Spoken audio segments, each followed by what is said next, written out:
Good morning, my friends. My name is Tertan Lama Jigme Gyatso Reme Rinpoche.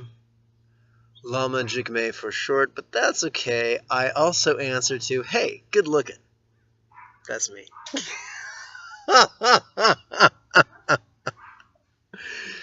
Welcome to the second video explaining the Mahasatipatthana Plus, or what I like to call Buddha's Meditation Manual. We're still on the very first line. In the last video, we looked at the two men who worked very hard to translate the Mahasatipatthana. Now we're going to look at the word Lama. Lama literally means, well, it's come to mean teacher. My understanding is that it can be translated as he who is weighty with good qualities, or spiritually obese. And typically it's a term used for people who've completed at least one 3-year retreat in Tibet.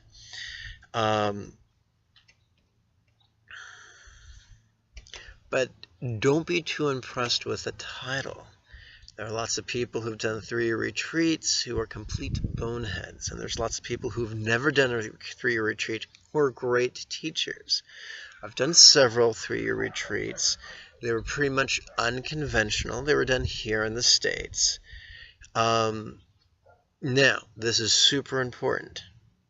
How do we figure out who is worthy to be our teacher? Well, if you ask most people, well, let's back up for a second. My favorite way of answering that is not by answering it traditionally, but by answering it scripturally. There's a text that has been attributed to Buddha. It comes from the Pali Canon. It's known as the Sutta of the Kalimas Dilemma. I'm going to give you a paraphrase of it.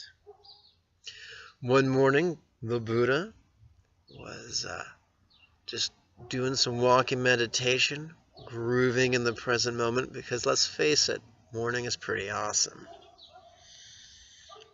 Then he was flagged down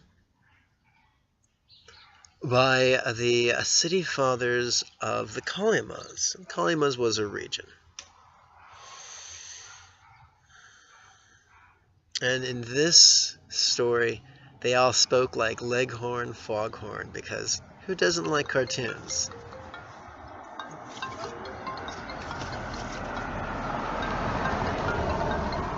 Alarm.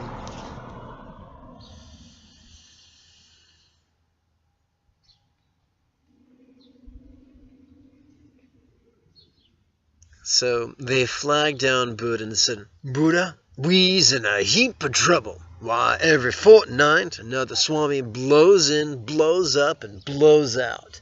They all teach different things. In fact, they can only agree on 2 things. They agree that everyone else is wrong, but they're right. So, Buddha, how are we supposed to know? And you know, they were expecting Buddha to say the same thing. Everyone else is wrong, but I'm right. But as the story would have it, and by the way, I'm a liberal, not a fundamentalist. Just because it's written down doesn't mean it's true. But the story, for story's sake, inferred that this was not Buddha's first rodeo. And so, as Buddha often did, before answering their question, he answered the question behind their question, which was, how do we not know? What are the false signs of a teacher? Buddha gave him a long list. I'm going to give you a truncated version. He said you won't know which teacher to rely on based on appearance, prestige, wealth, or fame. Neither your logic nor your intuition will help you, because let's face it, if your logic and intuition were sufficient, you wouldn't need Buddha at all. You'd already be enlightened. And if you're already enlightened, what you doing wasting time watching my video. Get out there, make the world a better place. Nobody ain't got, oh damn, how's it go? Nobody got time for that. Anywho, now that I've butchered that meme.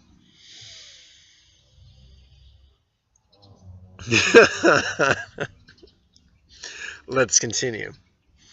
But the thing that struck me the most profoundly was that Buddha also taught, allegedly, that neither convention would be an indicator of which teaching or which teacher to rely upon. Convention tells us that if we are, let's say, hiring a personal assistant, we put out an ad, we accept applicants, and at the time of interview, we expect a resume, letters of recommendation, and credentials. Buddha said convention was no way to select a teacher. It's tragic that very few people have taken that to heart. If you look on the internet, Google teachers, you'll find these teachers, giving you their credentials, giving you their letters of recommendation, giving you their resumes. That is a tragedy. It means that these teachers clearly have no grasp of the Sutta of the Kali Ma's dilemma. And the people have become quite confused. What I've also found is this. If someone isn't really enthusiastic to find a teacher, no teacher's good enough. And if someone is super enthusiastic, they'll jump on the first teacher and see what happens. And actually, that reckless attitude is ideal. Now the Buddha told us gave us that laundry list of ways we wouldn't know which teacher to rely on. What's the key to finding a right teacher? One word: causality. What? What does that mean? Glad you asked.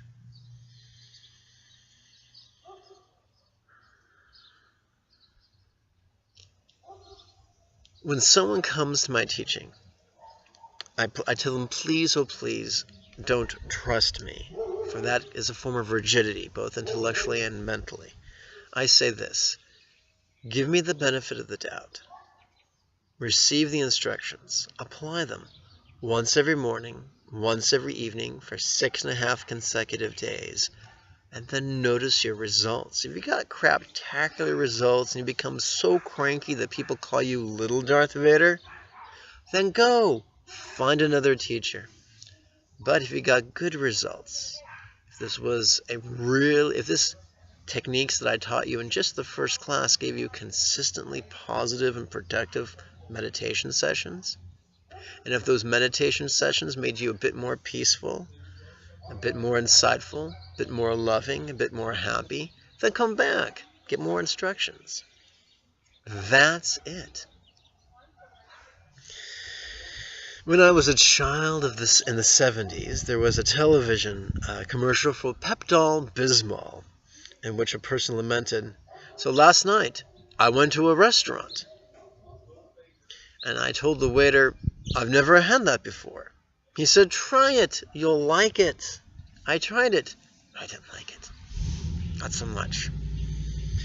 Here's the deal. Buddha's teachings are simple. Try a teacher out. Give him a week. If he doesn't give you a specific homework assignment, then this probably won't work out. If he gives you a homework assignment and it kind of makes you cranky, or kind of makes you nutty, or kind of makes you insecure, not so much. But if he helps you gain more lucidity, more peace, more love, and more joy, you may be onto something good. So that's it.